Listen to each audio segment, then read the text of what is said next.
Good morning! Good morning, guys! Uy, first time tayo gumawa ng video na sunset video.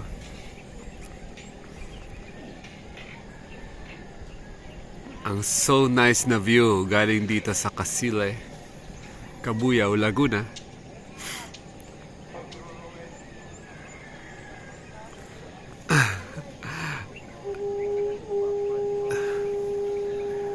Ito yung mga namimiss na mga puyat. Good morning! Good morning! Kamusta naman kayo dyan? Pag puyat ka, hindi mo ito makikita. Kanina, nakatago pa yung araw sa clouds. Tapos lumabas na lang siya dyan. So, anong nangyayari ngayon?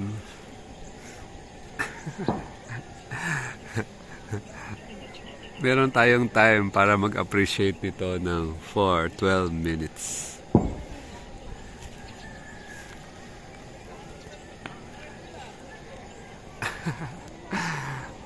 Amazing! So, ano muna tayo?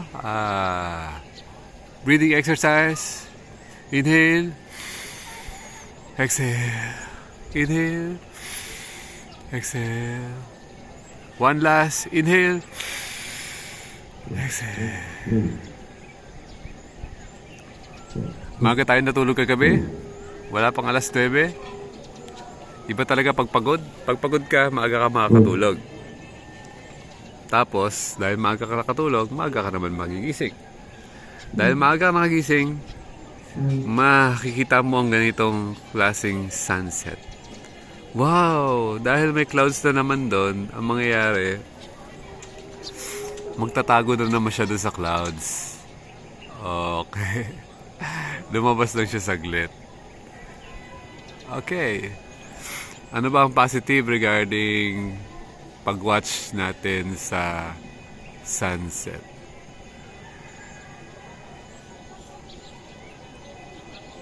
Ako, feeling positive ako. Maganda tayo. Sa bagay, nilagay ko sa isip ko na na happy ako kapag makita ko ang sunset. Pag nasilayan mo ang pagsikat ng araw, doon mo ma-appreciate ang kagandahan ng creation.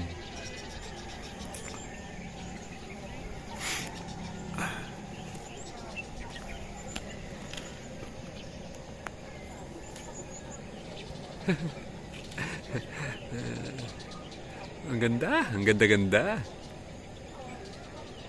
So, this is it. Ayan, nakikita niyo po, lubog-lubog, nagtatago na naman siya dun sa clouds. So, perfect view, perfect sight po tayo ngayon. Bundok.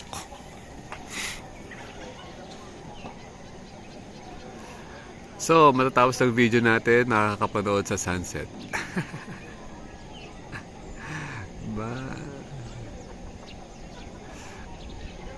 So, kailan ka huling nanood ng sunset? Sunrise. Nalito na ako dun. Sunrise. Ba't ko naisip yung sunset? Kasi nagtatago na naman siya. Sunrise. Nag-rise ang sun.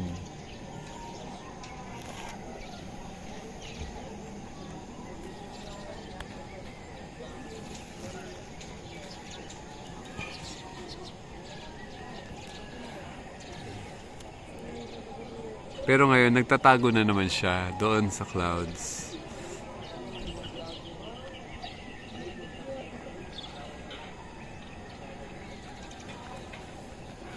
So, pag meron kang time manood ng ganitong klaseng sunset, ibig sabihin, you're a buhay sakto. Pansinin mo sa dami ng post natin na video, Wala tayong post na gabi. Ay, meron naman, pero konti-konti lang. Kasi isang ginawa kong panuntunan na sa buhay ay paggabi na, matulog na. At pag umaga, gumising. Hindi katulad ng pinipilit ibuhay sa atin ang mundong ito. Kung kailan madilim na, tsaka gigising. Kung kailan maliwanag kaysa matutulog. Merong merong effect yan sa iyong katawan. So, as much as possible, isipin mo yung mga natural things. Ang nangyayari kasi kapag tayo ay against the natural, the nature, hindi gusto yan ng ating katawan. Eh, ang lagi nating focus is be healthy, be in tune with life. Oh. Paano tayo magiging in tune in life kung ang nature hindi natin sinusunod? Gumagawa tayo ng sarili nating takbo ng body clock. Ayan. So, kung ikaw ay laging puyat, lagi matamlay, try mo baguhin ang lifestyle mo. Magkaroon ka ng time para mag-watch ng sunset. Ay, sunrise. Gusto ko parehas yan, sunrise tsaka sunset. Pag sunrise, ina-appreciate mo yung, wow, meron na naman tayong bagong araw na i-enjoy. Meron na naman tayong bagong araw na nanamnamin. Namnamin ang buhay. So, meron tayong buhay na nanamnamin na na-appreciate na natin ang life. Yun talaga. Buhay sakto lang. merong mga tao, ang tawag na sa akin, sakto. Uy, sakto. So, may kanya-kanya kasi tayong definition kung paano tayo magkakaroon ng buhay sakto.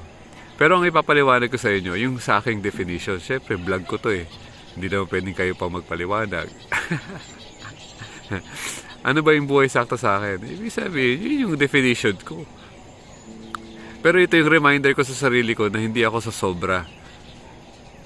Ayoko ng sobrang puyat. Sobrang kolesterol. Sobrang sugar. Yung mga sobra na hindi maganda sa katawan. Yan. Ayoko naman ng kulang. Kaya gusto ko sakto. Yung sakto lang.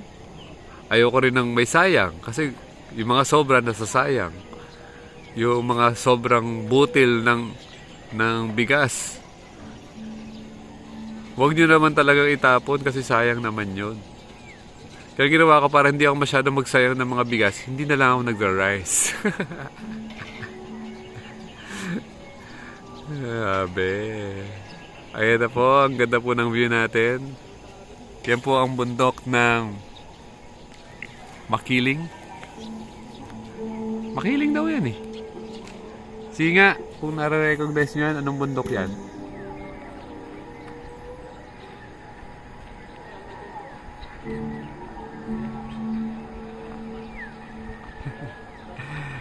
Last 3 minutes.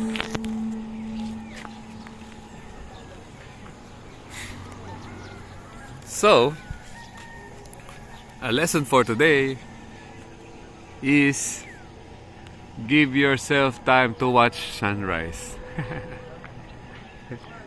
Kasi pag meron kang time manood ng sunrise, ibig sabihin you are in tune with life.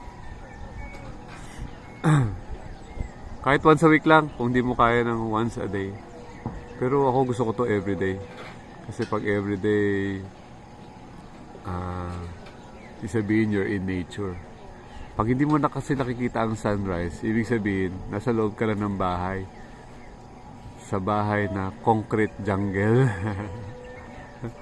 Gusto mo ba lagi nakatira sa concrete jungle?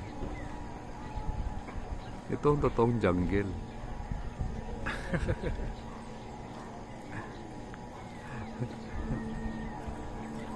So, amazing view. Sana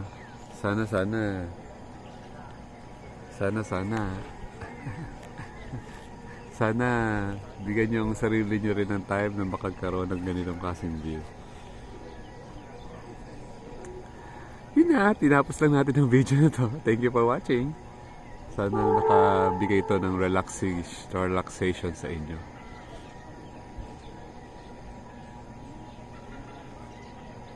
Sarap no? Sarap nung ganito. Sana kayo din. Sana tayong lahat ng aking viewers magkaroon ng ganitong klaseng opportunity, magkaroon ng ganito kagandang view. Yeah. Woo! Last 1 minute. 1 minute and 28 seconds. Aking ina.